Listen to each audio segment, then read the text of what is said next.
No Latin American nation has been free from bloody CIA intervention. Chile being a prime example, President Bachelet being one of its victims. In the prime of his life, he was silenced by the act of another. From the far corners of the earth. But long after the bands stopped playing and the crowd stopped cheering, it was the story of a departed VFW member that echoed in our hearts.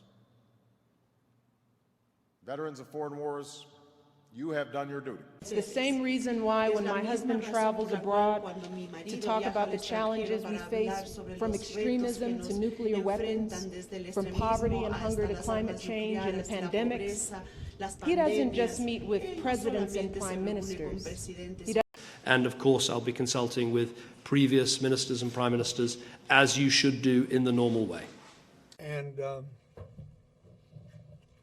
he, first of all, has done, I think, a remarkable job of being a loyal prime minister, but not being involved in the political imbroglio that's going on, except to try to keep calm.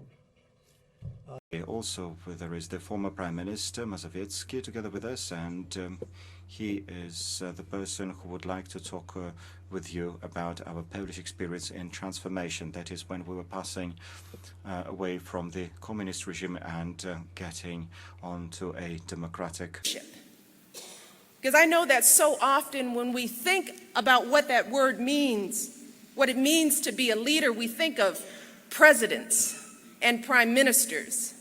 We think of people who pass laws or command armies. It's a recognition that the prime driver of economic growth and jobs is going to be our people and the private sector and our businesses. Your Excellencies, Presidents and Prime Ministers.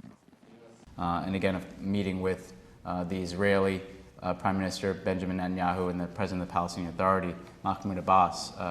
Only a senior American officer would have invited an image-conscious politician to test fire a heavy machine gun.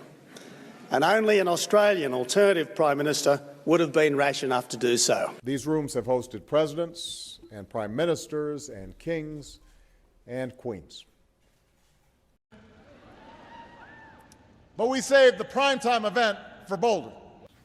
I think it's fair to say that few individuals know as many presidents and prime ministers or grasp our foreign policies as firmly as John Kerry.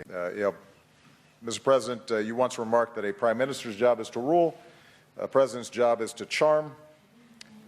My budget begins by making targeted investments in areas that will create jobs right now and prime our economy to keep generating good jobs down the road.